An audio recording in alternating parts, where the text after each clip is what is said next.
Well, before I get started talking about the Harbisons, how many of you have visited Grand Lake? Quite a few hands. Golly, I should have asked who hasn't been to Grand Lake.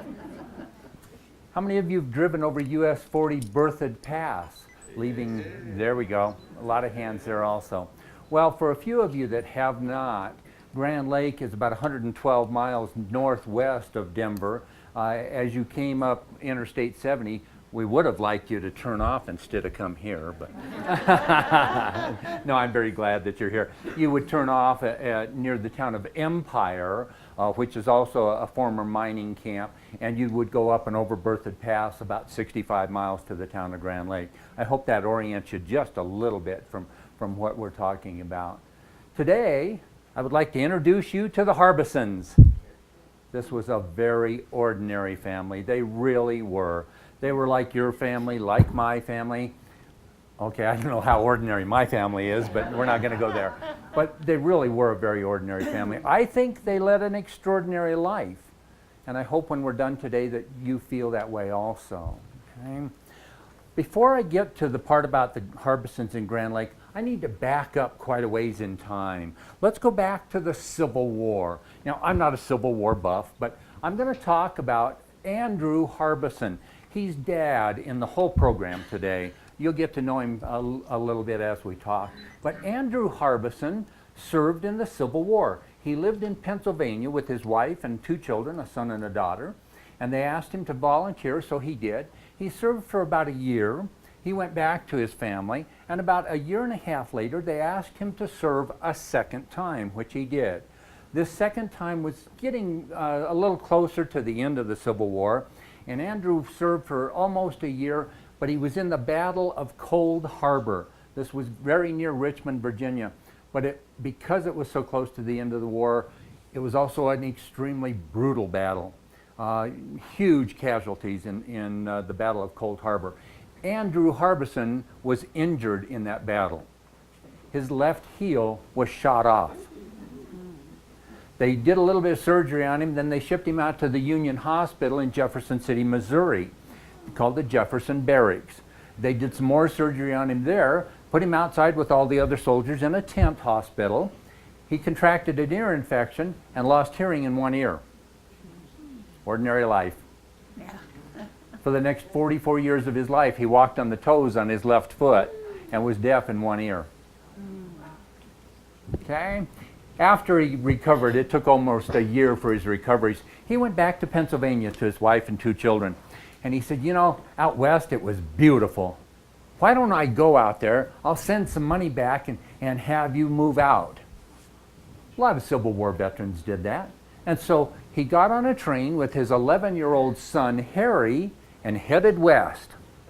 Well, he stopped quite often to earn a little bit of money, send some money back to his wife and his daughter, and just wandered toward the Missouri area. It took him almost 2 years to get back to Missouri. In that 2-year period, Andrew told his son Harry that his mother had passed away and his little sister was being raised by her grandparents, which is true, she was. Okay? So they moved on to the western Missouri area, very near the Nebraska border, and there Andrew met another lady. Her name was Mary Quinlan. Her family had immigrated down from Nova Scotia to eastern Nebraska, and they met and they got married to start the second Harbison family, if you will. Over a period of the next few years, they wandered up and down the Nebraska, Kansas, Missouri border, trying to earn a little bit of a living. And they had 3 children that were born during that time. They had 2 daughters, Annie and Kittie, and their son, Rob. Now, there's not going to be a test. You'll understand all these names in just a little ways anyway. You'll get a little familiar with them. So, okay? But they were trying to make just a few dollars. In addition to, well, how do I say it? They had a little bit of an income, and it was darn little. Andrew was receiving a pension check from his injuries in the Civil War. They amounted to $7 a month. Wow. Okay? We're now talking the mid-1880s when this was going on. And their son Harry, from the first wife, was growing up, becoming a young man on his own. He said, you know what? I've turned 19. I'm going to move to the mountains of Colorado and become a rich gold miner. We've heard that kind of stuff before, huh? Yep. Well, Harry came out west and he ended up in Leadville. Leadville's not too far away from here, a little bit southwest, to become a gold miner. You know, the gold mine owners made some money, but the miners themselves really didn't make that much money. And while Harry was in Leadville, he found a lady and they got married and had a young son. And he said, you know, I need to provide for my family a little bit better than this mining stuff. So he went to work for the United States government. Brand new project they were starting in Leadville. It was called a fish hatchery. Second one in the nation. Harry went there to learn how to raise baby trout. And he was great at raising them and helping stock some of the high mountain lakes and some of the streams, because we had these people coming to Colorado and they had a fishing pole in their hand and they were called tourists. So they were stocking all these high mountain lakes and some of the streams. Well, Harry also heard that some of the restaurants wanted fresh rainbow trout on their menus. Well, you're going to hear a little bit about what scoundrel Harry Harbison was, but even Harry knew you couldn't take fish out of a government facility and sell them to the restaurants. So he said, you know what? I can do this on my own. Why don't I start my own commercial fish hatchery, and that way I can sell the trout. So he wandered around the mountains of Colorado in 1889, and he stumbled across the Grand Lake area. About 1.5 miles away from the lake itself, Grand Lake, he found another small lake called Carlton Lake. He brought his wife and son out there, went down to Grand Lake, netted a bunch of fish, brought them up and dumped them all in Carlton Lake. And they all died. Carlton Lake is a spring-fed lake. The water comes out of the ground. Fish need aeration. They need fresh running water. So Harry said, I can solve that problem too. So in 1891, he found another stream 2 miles away and put a shovel in the side of it and let the water run down as he dug 2 miles of ditch in 2 summers. 2 miles over 2 summers, because we still call this the Rocky Mountains. Well, he got fresh running water to Carlton Lake, but in that 2-year period, he and his wife talked about it. They didn't have a clue who Carlton was. Nobody else did either. So they changed the name of the lake to what we know it as today, and that's Columbine Lake, very near Grand Lake. It's about 1.5 miles out of town, okay? And he started his commercial fish hatchery. Here's a great picture of Harry and his wife. Well, his wife's kind of hiding down behind the cabin, a little camera shy that day. But here's Harry at his house. That house is still in use today. And then here's a great shot of his fish hatchery on the side of Columbine Lake. Now, Columbine Lake today looks a little bit different than that. Well, quite a bit different. It's a private development. There's 137 homes around Columbine Lake. So it's slightly different than it looks there in that, okay? So this was in 1891 and 92 when he got his fish hatchery going, and indeed did start selling rainbow trout to some of the restaurants. Also started a fish hatchery there where he could take some of his fish and through the town of Grand Lake was also stocking some of the higher lakes and streams around the Grand Lake area. Well, in the meantime, the second Harbison family back in Nebraska, they had come out to visit Harry a couple times, and they said, you know, we're not making very much money out here. Why don't we move to Colorado and start life over again? So they did. They loaded all their possessions, what few they had, and headed off west. And they ended up in the Denver area. Andrew got a job downtown Denver. And they also found some land that they wanted, some land of their own finally. And they found some land north of Denver, about 65 miles, near the town of Greeley. And they homesteaded 160 acres there. Now, I know many of us have heard the term homestead, and we've heard that you can get 160 acres. You know, there were actually 6 homestead bills in our country. But the one that most of us are familiar with or have heard some about is the one from 1862 that President Lincoln signed that said the federal government would give you for free up to 160 acres. All you had to do was build a house the first year and improve the land every year for 5 years. Prove to the inspectors that you had done that, and then you would prove up, as they called it, and get your land patent, and then you would own that land. You know, less than half of all homesteads filed in our country ever made it to 5 years and proved up. It was too hard to work. Think about the Eastern Plains. and I don't care what state you pick, Nebraska, Kansas, Oklahoma, Missouri, Eastern Colorado, how flat it is and how little rain they get. 160 acres wasn't enough to get enough rain to raise the crops, to feed the horse, to pull the plow, to plant more crops. It just wasn't. So many, many people walked away, and it happened everywhere. All over Grand County, all over Summit County, many people just up and walked away from their homesteads, okay? It was tough work. I mean, 160 acres in the mountains, that sounds like a lot, and it was, but it was a lot of hard work. And we know how short the growing season is in the summertime up here. And they didn't realize that. So they moved to the Denver area. In the meantime, they had a picture taken downtown Denver. This is Harry and his father, a couple of fine, upstanding gentlemen. Okay? Wonderful studio pictures. And studio pictures were very expensive. I mean, this is when you had to stand or sit perfectly still for 32 seconds while your image was burned onto a glass negative. Okay? It's very hard to do. Smile, right? That's why they don't smile. You're really gonna see that in just a little while. Thank you. Okay? But this is a great picture of Harry and his father. Well, they decided that they wanted to head further west. The decision was made for them, really. We had the year 1893, the silver bust. Everybody got thrown out of their jobs in 1893. You know, the price of silver was our monetary standard, and so the price of silver was based on that. And then the next day it was gold. Well, the price of silver dropped, and of course, Colorado suffered the most because we were supplying the majority of the silver. Yeah, there was still some coming out of California and Nevada, but Colorado was supplying most of the silver.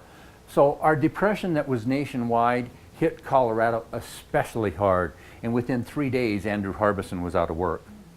So by 1894, Andrew was still sitting around saying, well, we know how these depression goes. You know, give it 8 months, a year, everybody will be back to work and it'll all be fine, right? That's what we've said over the last 10 years or so. Everybody will be just fine when we come out of this depression. Well, everybody wasn't fine. They estimate that the 1893 depression was about 7 to 10 times worse than what we've been going through the last 10 years. Okay? So think about that one for a while. But 1894 came and went, and Andrew still didn't have a job. He still had that great pension check, and shoot, it was all the way up to $9 a month now. You know, in 1890, $9 didn't go very far. So 1895 came around, and they said, we're starting to get desperate. They started selling things. They sold their plow, they sold their wagon, they sold a lot of their livestock, and they said, something's got to happen. You know, we visited Harry. Why don't we move to Grand Lake and start life over again?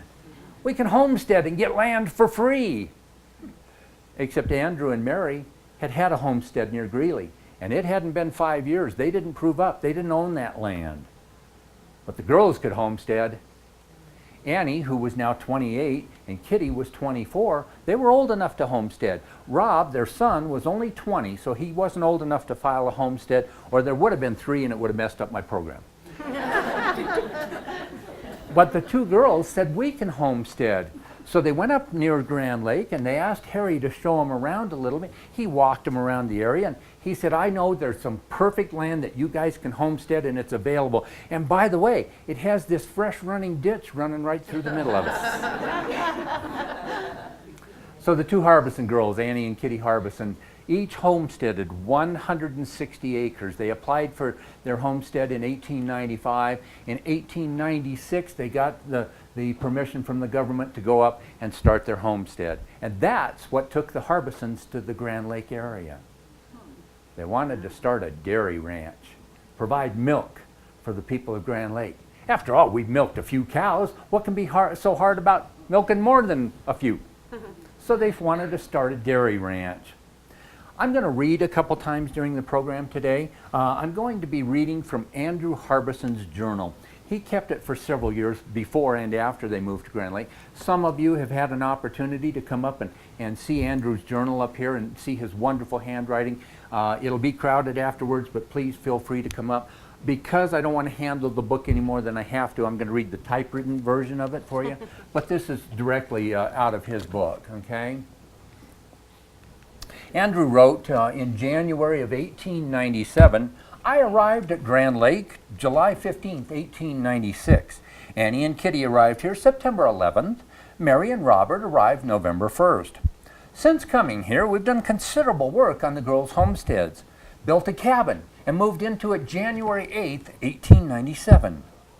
The first snow fell about the 25th of October, and we have snow frequently since. The snow at present is about 20 inches deep. We've all had good health since coming here. The winter so far has been moderate. Little did he know. You know, 20 inches of snow at the Harbison Ranch in the middle of January is very, very average. It really is. That's about the height of my knees, okay? But it's very average and truly a very moderate winter. He wasn't wrong. He would learn later, but he wasn't wrong that year, okay? You know, the girls, both Annie and Kittie, wrote some of their memories later in their life.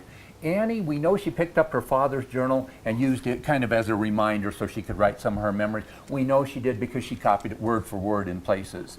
But Kittie, her entire life's memories are on the back of one envelope. And most of it has to do with livestock.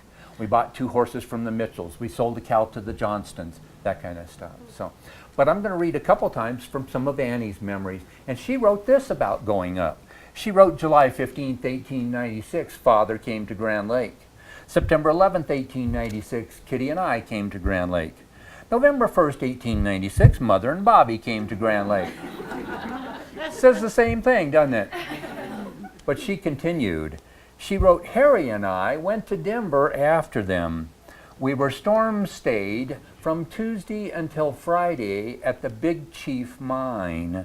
Friday, Mother and I started to walk, leading Jersey and Lady, the cow and the calf, to start the dairy ranch with. The snow was 18 inches all the way over the range. We got up to the old stage stop, this side of the top, that night, wet and cold. The next night, we stayed at the block home, the other side of Coulter. The next night, we got to Columbine Lake and glad to get home. Well, for those wonderful folks of you, boy, did I screw that up. For those of you that have gone over Berthoud Pass, that's what I just read to you. The Big Chief Mine was about 1.5 miles west of the town of Empire. They sat there and watched it snow for 3 days just before the 1st of November. They started walking to go to Grand Lake. They walked to the top of Berthoud Pass that first day and stayed at the old stage stop up on top. That night, wet and cold. Think about what women wore. Long wool skirts. What happens to wool when it gets wet? It kind of gets heavy. What happens to heavy, wet wool when you're walking through 18 inches of snow? Now you have an ice block for a skirt. So they were kind of wet and cold that first night. The next night they went down to the block home near Coulter, just some people that owned a home. The Coulter was a stagecoach stop about 5 miles south of current day Granby. And then that third day they just made that last quick 24 miles up to Columbine Lake. Can't you guys all walk 24 miles in a day? Sure you could. If you were used to it like these people were. These people walked everywhere. And remember, they got up and started walking before the sun came up, and they were still walking after the sun went down if that's what they needed to do to get to where they were headed. So 24 miles, it's a pretty good clip. And it wasn't all through 18 inches of snow. I mean, between Granby and Grand Lake, they'd have followed the stagecoach road, which is almost flat, a couple small hills. But first part of November, if it stuck around, there might have been an inch or two of snow. So it wouldn't have been near as bad. Yeah, they were walking. Yeah, they were dragging a cow and a calf with them. But it wouldn't have been that difficult. Well, Annie continued in her memory. She wrote January 8th, 1897. We moved in our first little cabin. It was home, sweet home, and we were so happy. How come they were so happy? They got to move out of the tent. They were living in a tent while they were building this cabin in 20 inches of snow. Okay? Well, here's a later picture of their first cabin. Now, actually, the first cabin was right here in the middle. This little tiny structure was Annie's first cabin, okay? It looks like from the pictures it might have been maybe 10 by 16 feet, okay? You know, a couple rows up front here. All 5 adults lived in there, of course. You know, mother and father, Annie and Kittie and Rob, and the cow and the calf that first winter. Well, it had dirt floors. It would have been all right. They hadn't built a barn that first winter. Why didn't Andrew build a barn or a cabin when he came up in July? Because he was busy planting grass. They planted Timothy grass because he knew that cow and the calf were coming up and he needed some feed for that first winter. So that was a lot more important than building a barn. They could all live with the cow and the calf overnight, put them outside in the daytime. So, okay?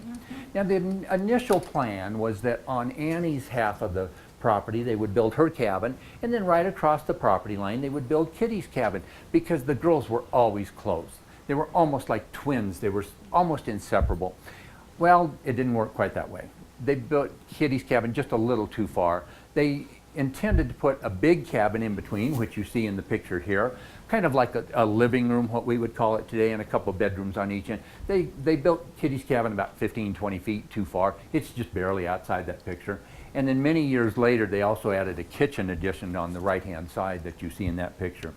And then this is those buildings with about 20 inches of snow on the ground. So, you know, you get 3 or 4 inches of snow overnight. You get up in the morning and you dig out the trail to the outhouse so you can use the outhouse, okay? And then this is Kittie's cabin. Again, this picture was also taken many years later. These pictures were taken in the 60s.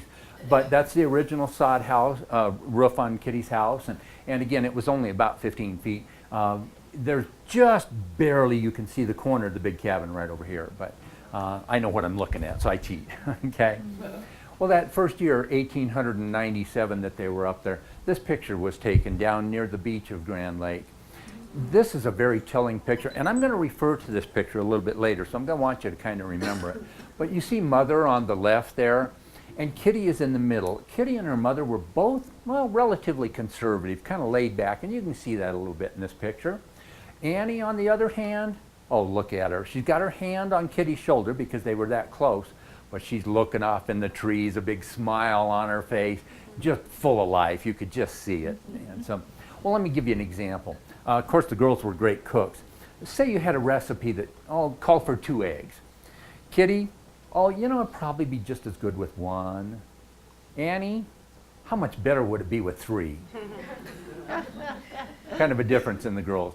You can kind of see it in this picture. Rob is sitting off on the right, but Rob was partially blind all of his life. He could read. He took a magnifying glass and had to hold it like this, and he'd walk through the trees without hitting them. He could work on shadows, but he was partially blind. Consequently, he moved very slowly. Took his time to get around, okay? I'm going to read to you again from Andrew's journal some more. This was almost 2 years later to the day. He wrote this January 27th, 1899. All hands breaking roads and shoveling snow off the buildings. Mr. Snore and Hedrick was here this evening. They tried to get to Grand Lake, but got stuck in the snow and had to turn back. It snowed most of the day. The snow is about 49 inches deep. This is the deepest snow I've seen in 30 years. Remember that moderate winter 2 years before? Yeah. Now just over 4 feet of snow instead of 20 inches. Nobody was ready for that. This was the nasty blizzard of 1898-99 all over Colorado. It was the second worst blizzard in Colorado history. The first one was 1913. But literally, buildings were collapsing, killing people throughout the state. They weren't ready for this kind of snow. Nobody had ever seen it before. And it really put just a big problem throughout Colorado. However, a few months later, Andrew wrote this in his journal. He wrote on April 3rd, Rob went to Cairns for potatoes, packed 45 pounds home, left 60 pounds to be got tomorrow. James Cairns owned the local mercantile store downtown Grand Lake. It was less than 2 miles away, so Rob walked down there and got 45 pounds of spuds and came home. Okay? And the next day, Andrew wrote on April 4th, Annie and Kittie went to Grand Lake to settle with Cairns. Rob went also after potatoes, brought 45 pounds on his back. We got a very large mail today. You know, the girls probably split up the other 15, 20 pounds and came home, you know, less than 2 miles. However, a few days later, Andrew wrote this, just 10 days later on April 13th, attempted to take the horses down on the Stillwater Range. Got about 1/4 mile from home, couldn't go no further, and couldn't get them back home. Came home and got shovels and dug down to the ground, making them nice box stalls of snow. Took them hay, water, and blankets. They were very comfortable. We only had 3 horses to shovel for. Snow in the mesa bottom, 36 inches deep. Right behind their house, where Andrew had planted that first crop of Timothy grass, was a little draw, and they called that the mesa bottom. In April, it still had 3 feet of snow in it. Wow. Normally, by the middle of April, the snow is melted back a ways, and you can turn the animals loose. They can fend for themselves, scratch up a little bit of grass and feed and stuff. They had 3 feet of snow on the ground. They couldn't. They were going to try and take their horses down to what they called the Stillwater Range. It was an area down near the town of Grand Lake, and the wind blows down there a little bit more, and the snow doesn't pile up as deep. So they were going to take them down like everybody else and just turn them loose and pick them up in a couple months. They couldn't get them there. They actually had to go downtown and buy some more feed from James Cairns at the store. But the Harbisons didn't have that much money, so they had to borrow money from James Cairns to buy feed from James Cairns and pay 4% interest in 1899. Rob went to work for him for a couple months the next summer to work off that debt. But Andrew also wrote in June, and he often didn't write in June. Summer was way too busy to write in the journal. You know, these guys again were outside at daybreak and still out there at dusk working. But he wrote on the 27th of June, wrote this in his journal. This is one of those times that he wrote how long something took. So it must have been some kind of a record for him. And this time he's on horse. He wrote, started to Empire for provisions. Okay, the town up and over the top of Berthoud Pass. And as I mentioned, he's on horse. Returned the 30th, making the trip in 3 days and 5 hours. Provisions and expenses, $70. I'm going to the grocery store. I'll be back in, let's say 3.5, 4 days. You know, the ice cream was melted every time he got back. They ordered provisions and expenses, it's $70, and he didn't even get to bring everything home. You know, we make our shopping list. I'm going to pick this, I need some bread, I need some milk, da-da-da-da-da. They didn't have about half of what he needed. So they said, we'll just bring it to you. So they delivered the rest of it in August. Wow. I'm going to the store. Let's see. I need this. This I get, about a month and a half, they'll bring it to me. You had to plan ahead. But that was ordinary life for everybody. Now, how did they have $70 to spend on groceries? Because that first year, the girls went downtown and got jobs. They were working in the hotels and private homes. They were maids and waitresses trying to earn a little bit of money because, you know, now Andrew's pension check was almost $11 a month, and it still wasn't enough. So the girls were working in the summer of 1897, and they worked for several years doing that. They had to for a little bit of income. Here's a great picture of Kittie Harbison. Lovely lady that she was. Again, you can see how conservative she was in this picture. Kind of laid back in there. Well, I mentioned a man's name that got stuck in the snow, Mr. Snore. His name was Henry Snore. He owned the next ranch up from the Harbisons. He called it the Green Mountain Ranch. And he was a contractor downtown Grand Lake. So he came down the road right in front of the Harbisons' house on his way to work every day and probably stopped in for coffee every 2-3 days and got to know everybody and got to talk. And, well, you know what I'm about to say. Henry Snore was smitten with Kittie Harbison. He asked her to marry him, and she said yes. Okay. Well, Henry was apparently a pretty good guy. I mean, he was a contractor. So he went home, and he added this bay window on the west side of his home just for Kittie Harbison, because Kittie loved her geraniums. I told you he was smitten hard. Well, that winter they were sitting around the Harbison Ranch talking about the big wedding that they were planning to have at the Harbison Ranch and making some plans and so forth. And all of a sudden, Kittie kind of looked up and said, I can't marry Henry Snore. A couple of very important reasons. One, they would have lost half the Harbison Ranch. It hadn't been 5 years. They didn't own the Harbison Ranch. They were borrowing it from the government. If Kittie would have married, they'd have lost 160 acres of the ranch. Okay. She also said, you know, Annie cannot operate this ranch later by herself. Mother and father are getting a little bit older. Rob helps as much as he can, but he's kind of slow.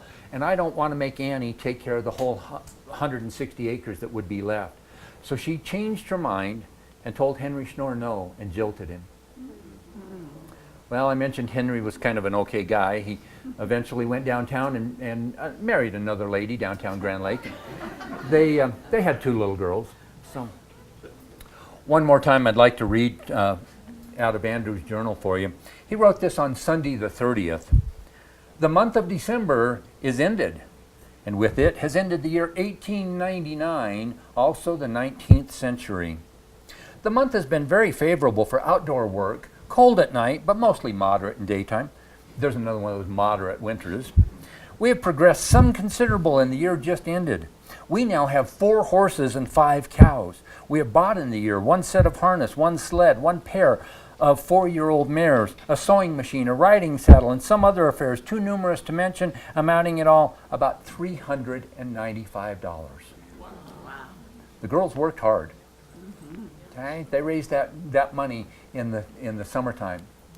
Okay?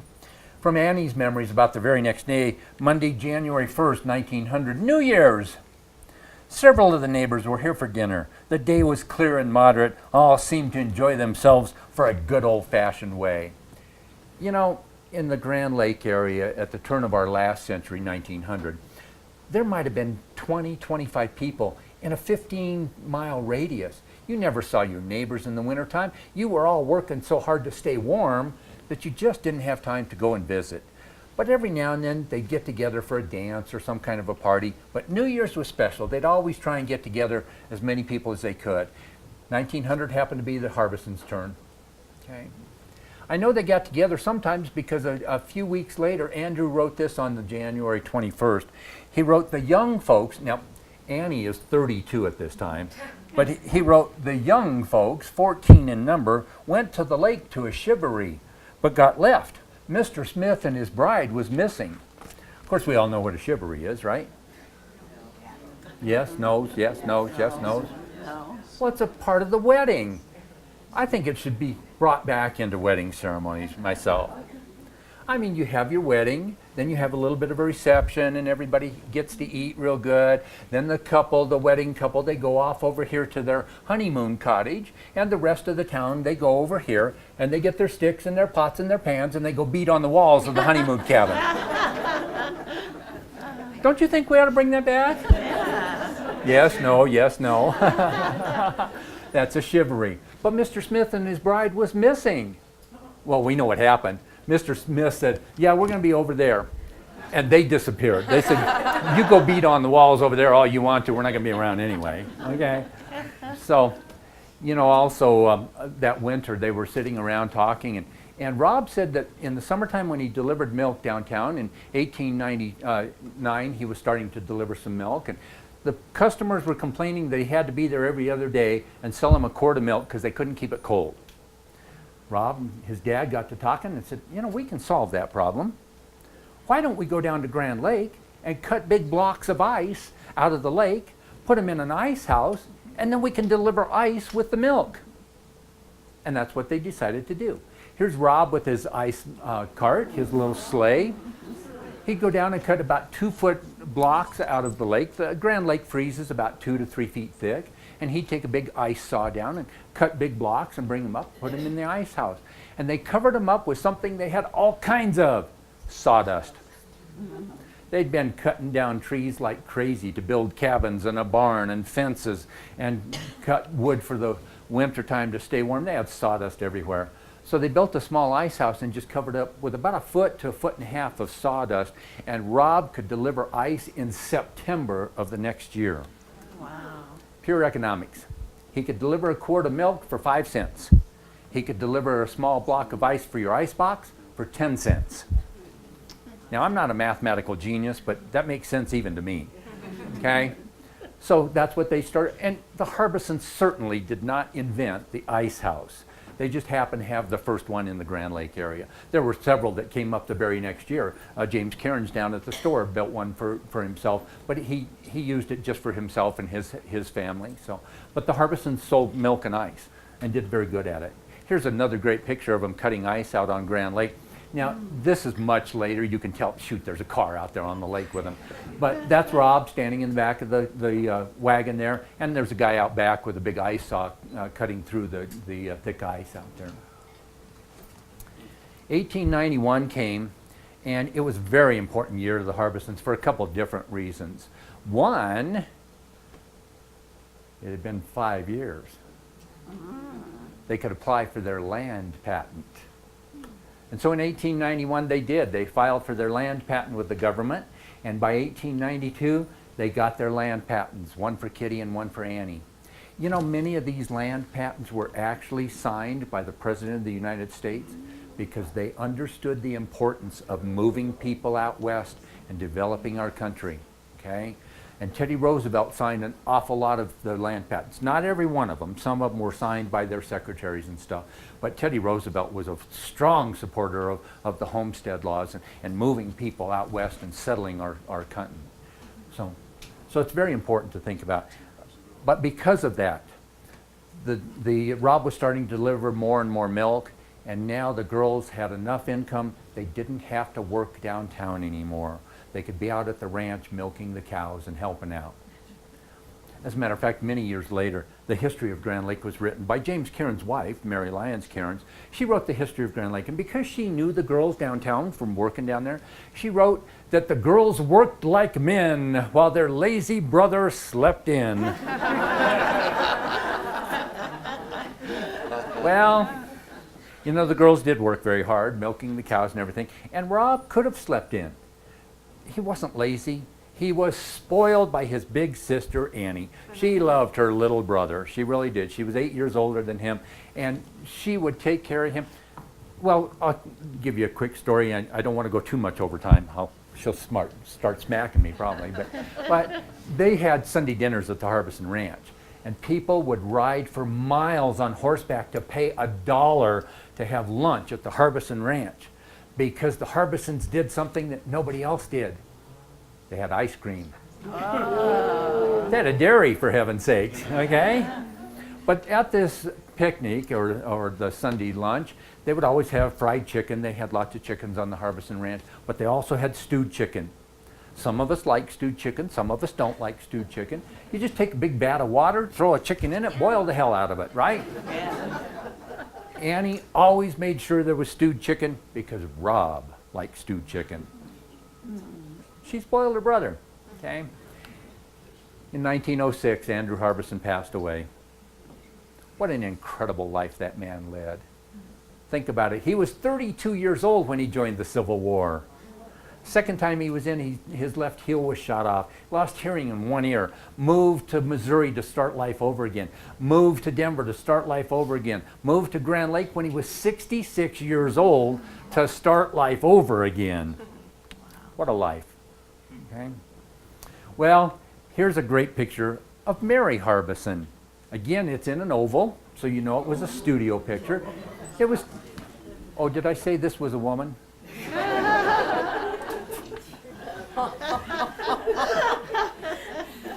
You sound a little doubtful about that. Again, this was a studio picture, and these were very expensive. Studio pictures were $8 to $10 each. And if you messed up, it was another 10 bucks. Well, Andrew, when these were taken, was making $9 a month. It was 2 months' salary to pay for pictures. You know, and you said it earlier, they never smiled in their pictures. You know why? Because most of us can't hold a smile for 32 seconds. You start out smiling for the picture. Pretty soon you're drooping down on one side, or you flinch because you get nervous, and you've messed up the picture, and it's another $10. So they're sitting there saying, I'm not going to mess up, I'm not going to mess up, I'm not going to mess up. Okay, concentrate really hard on it for that 32 seconds. In addition to that, their teeth were terrible. These people didn't take care of their teeth like we do, okay? They just didn't, and so many people didn't smile. And especially these oval pictures are usually studio pictures, especially, do you have some ovals in the? We do. Yeah, and they're all stern looking, aren't they? Yeah, Most museums you go into, you see these oval pictures, and they're all sitting there because they're studio pictures, okay? So that's, and then if you get some down-home pictures of the same people, sometimes they got a smile on their face, okay? Well, in 1906, after Andrew passed away, Mary wrote a letter to the Civil War Commission, said, I'm the widow of Mr. Andrew Harbison. I'd like to continue receiving his pension check. The Civil War Commission wrote her a nice letter back and said, well, please accept our condolences. What about the first Mrs. Harbison? Mary wrote him a letter back saying, no, the first Mrs. Harbison's been dead for over 35 years. I'm the second Mrs. Harbison. We were married for almost 34 of those 35 years. Please send me my check. And the Civil War Commission wrote her a nice letter back and saying, well, we're a little confused. We received a letter from Mrs. Andrew Harbison in Altoona, Pennsylvania, saying she is the first Mrs. Harbison and she would like to receive his pension check. So Mary wrote him a nice letter back saying, you must have the wrong Mrs. Andrew Harbison. Harbison is a very common name in Pennsylvania, even today. I mean, there's tens of thousands of people all over Pennsylvania named Harbison. So Mary said, you've got the wrong Mrs. Andrew Harbison. I've confirmed it with her son Harry, who lives less than a half a mile from here. I've confirmed it with Harry that his mother has been dead for over 35 years. And the Civil War Commission wrote her a nice letter back and said, well, here's a copy of a letter that we've received. And it starts out by saying, what do you mean Harry says I'm dead? He visited me 2 summers ago and borrowed money from my new husband. Harry and Andrew had been living a lie for 35 years. Andrew was married to 2 women for almost 34 years. Wow. You know, Civil War veterans did that quite often. And it started when he walked out on his first wife because he got on a train with his 11-year-old son and another woman. We know that because she went back to the first Mrs. Harbison after about 6 months and said, you know, that wasn't worth that effort. So Harry and his father had been living this lie, okay, including confirming that his mother had been dead. Well, after 2 years of letters back and forth with the Civil War, the first Mrs. Harbison finally said, you know, she obviously needs that $14 a month pension check more than I do, just give it to her. So finally, after 2 years, they started paying her $14 a month pension check, okay? You know, after Andrew passed, a few things started happening on the ranch, huh? Before that, it was just ordinary life, right? Well, how about something else going on at the ranch about the same time? This happened in 1907. You know, I mentioned Henry Snore. Kitty jilted him, and he went down and married another lady. I mentioned they had 2 little girls. Well, his wife came to him in the middle of the winter, like many women did, and said, I am not staying in this godforsaken country any longer, and she left. But she did something different than most women did when they left. What do you think that might have been? No, divorce was pretty common. I heard several of these. There you go, somebody said it. She left the kids. Took the dogs. Think about it. Yeah, very possibly.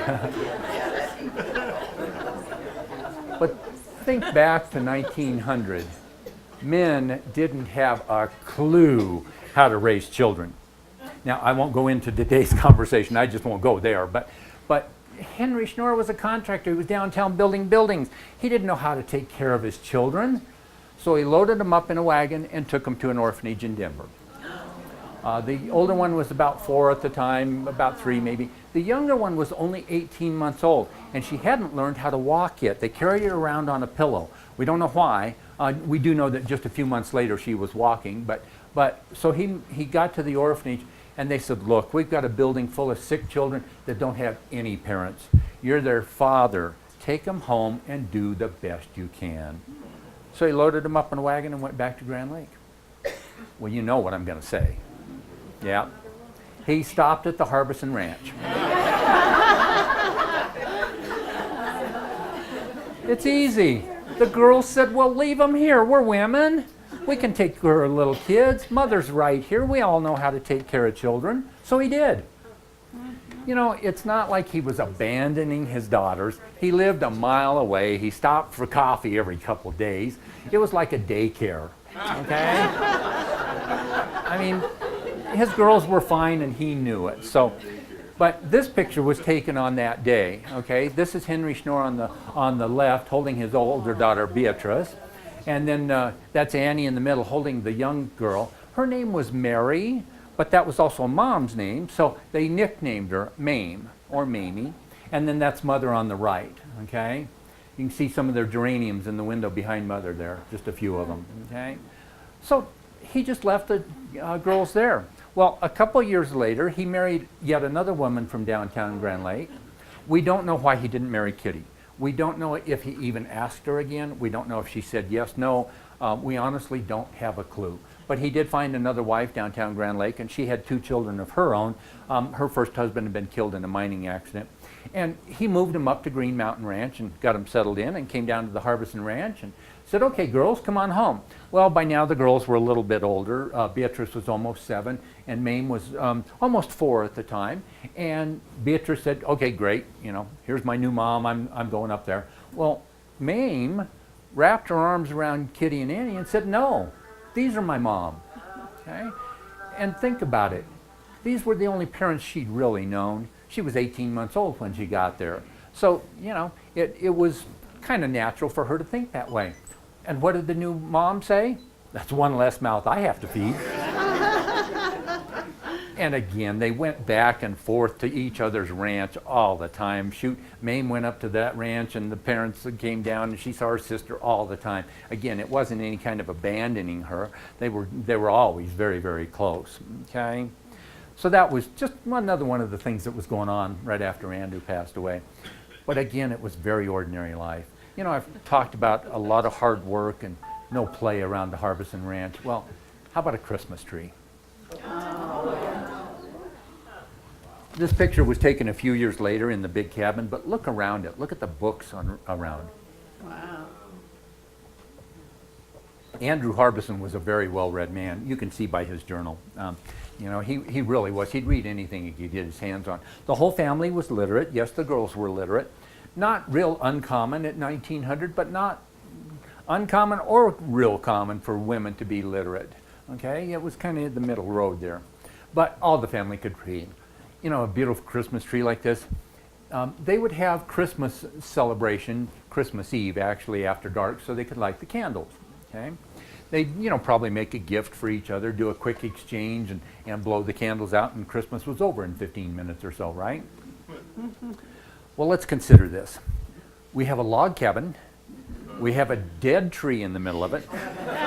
We have live candles on that dead tree. Let's make this quick. Okay? How many of you have popcorn strings on your Christmas trees? Yeah, there's a few hands. Okay. All right, now you got to be honest with yourselves and us. How many of you reached into that popcorn string and went tink and put it in your mouth and ate it?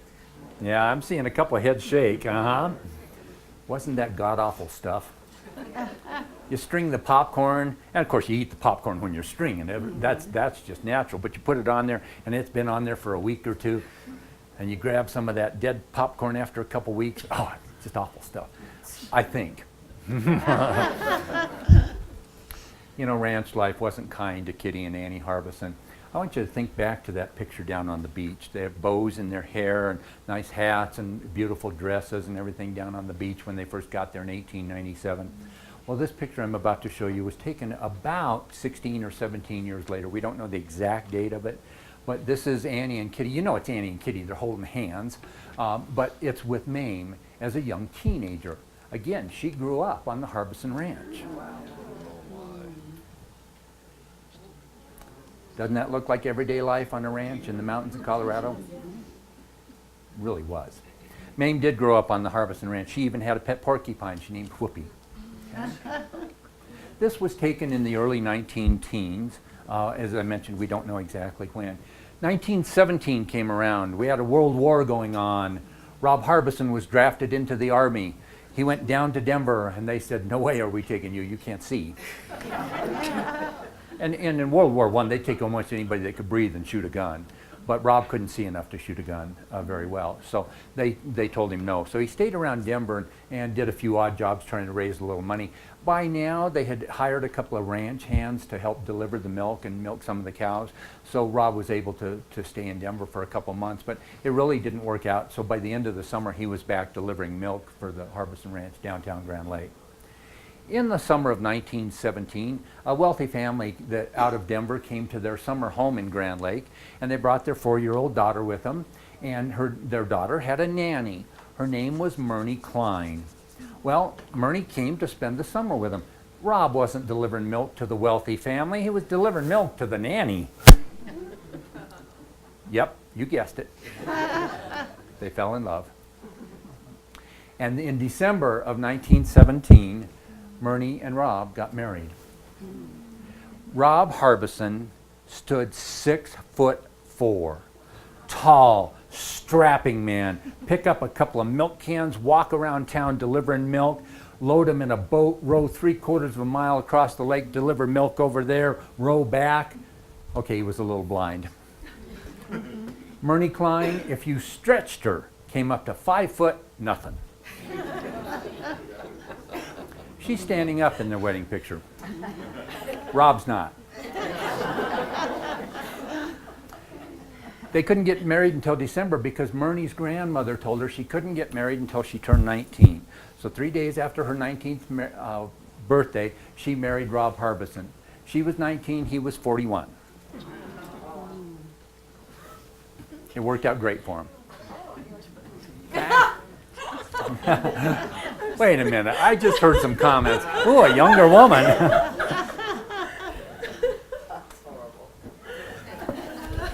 Well, 1917 is where I come into the picture. Please tell me I don't look like I've been here 100 years. Please. Myrnie Klein in this picture was my great aunt. That was my grandma's sister.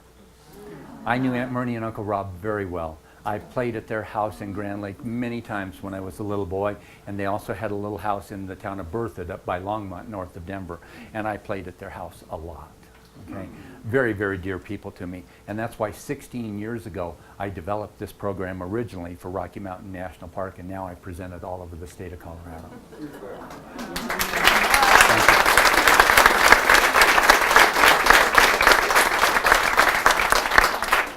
Thank you very much. You can tell by my goosebumps that I'm very honored to be able to share with you my family history and go backwards like this. Okay.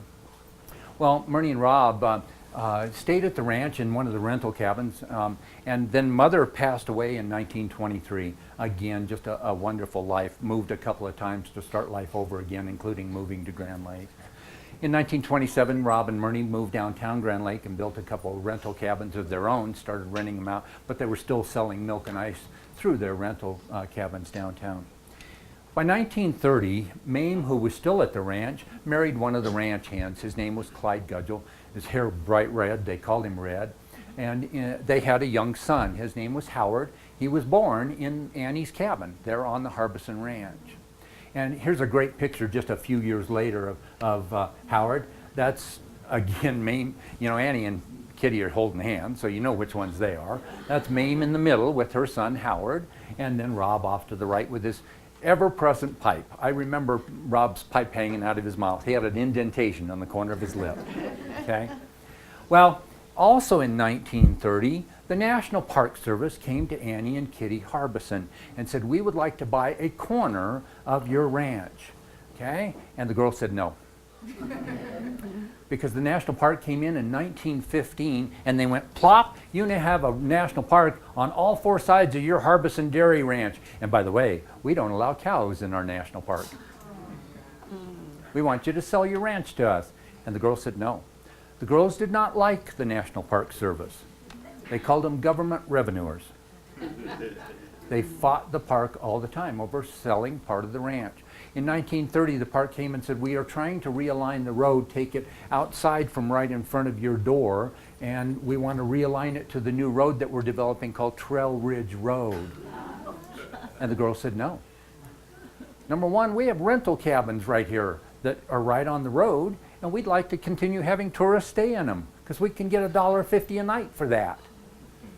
And the Park Service went after them year after year and said, please sell us your ranch, or a corner of your ranch, and the girls said no. Okay. Here's some of the outbuildings on the ranch. You can see the barn, a couple different stages that they built it, and the chicken coop. The two-story building in the back on the right here, that was where the ranch hens stayed. The pig pen, the four-hole outhouse, and the different, as I mentioned, stages of the barn. Yes, I did say four-hole outhouse. Now, come on, 4 holes, really? None of us are that close of friends.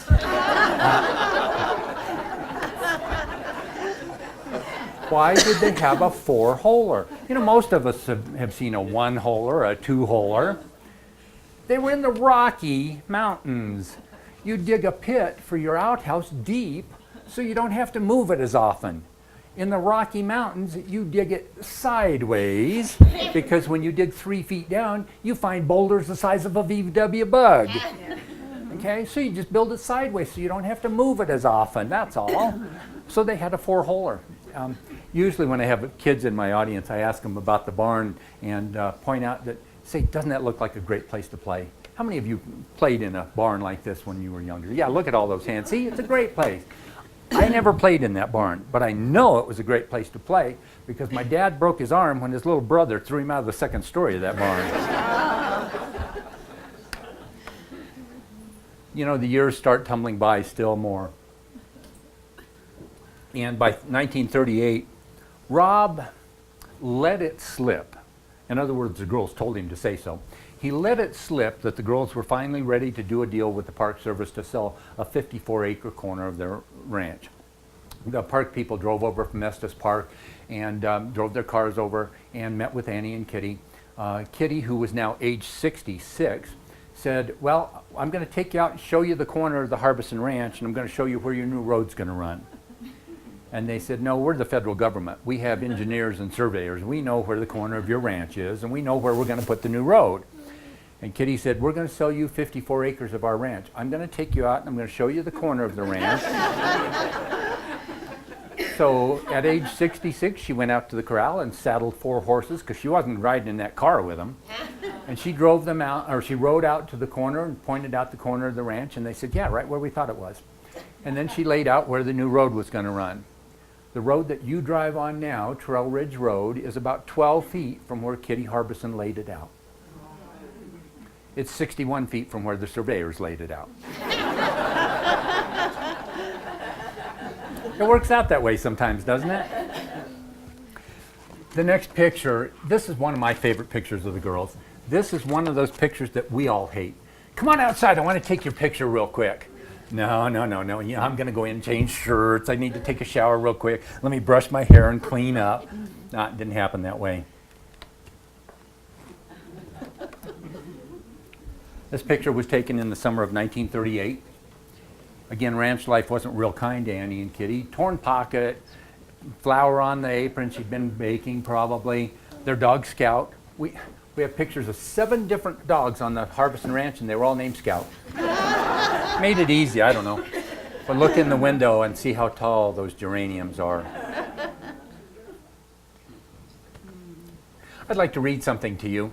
This was written by a dear friend of the Harbison girls. Her name was Carolyn Rowan. The Rowans were another family that homesteaded about 10 miles away. But Carolyn loved to write. She'd write, you know, a very lengthy Christmas letter and tell everything that went on around town, because, well, Carolyn was a gossip sometimes too, but and her grandson knows I say that. But she wrote this. She wrote, the Harbison girls are gone, and their going was as brave and simple and poignant as their living. The long winter shadows of the never summer range down the North Fork Valley will no longer fall upon their evening activities about the homestead. Spruce and pine boughs are heaped high over a double grave in the hilltop cemetery so near their ranch. Stricken with pneumonia 10 days ago, the lives of both Kittie, age 66, and Annie, age 70, were despaired of from the beginning. Kittie passed away at noon on Election Day. Annie lingered until dawn Sunday, November 13th, 1938. Kittie took to her bed first. Annie, already ill, continued her work about the cabin, refusing to go to bed until she had cooked a good dinner. Then, with the temperature near 105, she made a brave fight for her life, not knowing when Kittie was taken away to the little cabin. No one told her that Kittie had gone on ahead. The Harbison girls were part and parcel of the early pioneer life of Middle Park, known and loved by the whole Grand Lake country. Their home so typical of the early days, with sturdy log cabins giving a touch of hominess, a feeling of security, and an atmosphere of real Western hospitality, has been visited by tourists the world over. Kittie and Annie's friends were not bounded by the mountains of Middle Park. And Grand Lake mourns as one family for the passing of the Harbison girls. All the countryside flocking to the funeral echoed the tribute paid by Charles Hulak, pastor of the Grand Lake Community Church. He said Annie and Kittie Harbison were typical of the pioneer stock which has furnished the sinews and courage necessary in opening the new frontier of which this country has been. They and kindred souls like them have furnished the backbone for the development of this great nation of ours. Living quietly and unobtrusively, they have lived a good life and filled their niche in this world with little left undone behind them.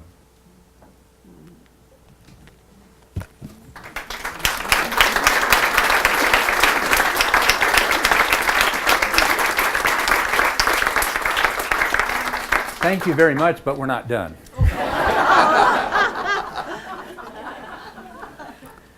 So what happened to the Harbison Ranch? Rob and Myrnie lived right downtown Grand Lake, so they left the whole 320 acres to Mame. The daughter of the man that Kittie jilted now owned the entire Harbison Ranch. Okay? Now, Mame knew the deal that the girls had made with the park and indeed sold that 54 acres to him, and in 1940, they finished up the paperwork. They did leave a little property to Rob, but not much. Okay? When the girls fell ill with their pneumonia, it was covered heavily in the local newspaper. Of course, it was front page news. Well, it was also picked up by the wire service, and it was on the front page news of both major newspapers in Denver, the Denver Post and the Rocky Mountain News. When the girls died, the Rocky Mountain News again carried it on page 1, and the Denver Post carried it on page 3, and it was also on page 7 of the New York Times. Wow. Kittie and Annie's friends were not bounded by the mountains of Colorado. Okay.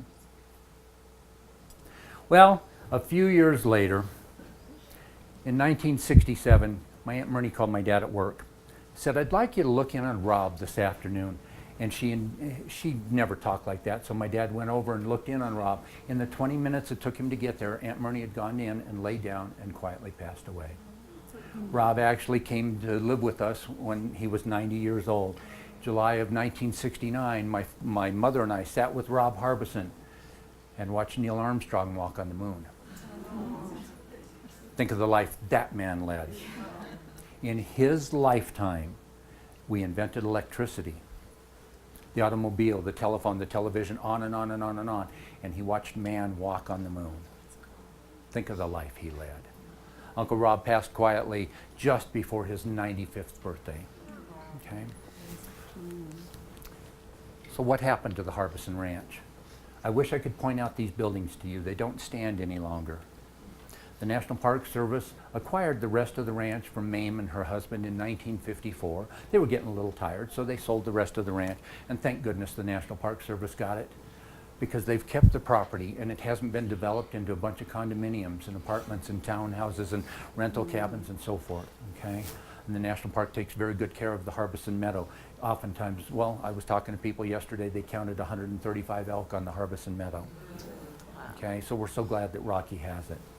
But the archaeologist finally, in 1971, the archaeologist for the National Park Service came and he determined that the Harbisons were not significantly historic, and neither were their buildings. So he allowed them to be removed. There was nothing historic about them. And so in 1973, the fire department burned them down for fire department practice. Now it's your turn. What are you doing in your life that 100 years from now somebody wants to write about your extraordinary life? Ladies and gentlemen, I would like to thank you for coming to this afternoon. We got time for just a few. I would love to answer some questions for you. If any of you want to hear this or other programs for another group, please let me know. There's information about me back there. But I'd love to answer some questions. Oh, come on, somebody. Sure. Were there any Native Americans in that area? Did they interface with people like that? Or? Whoops. The answer to your first part of the question, were there Native Americans? Yes. Okay. Did they interact only with the Arapaho because they were Ute and they battled each other quite often?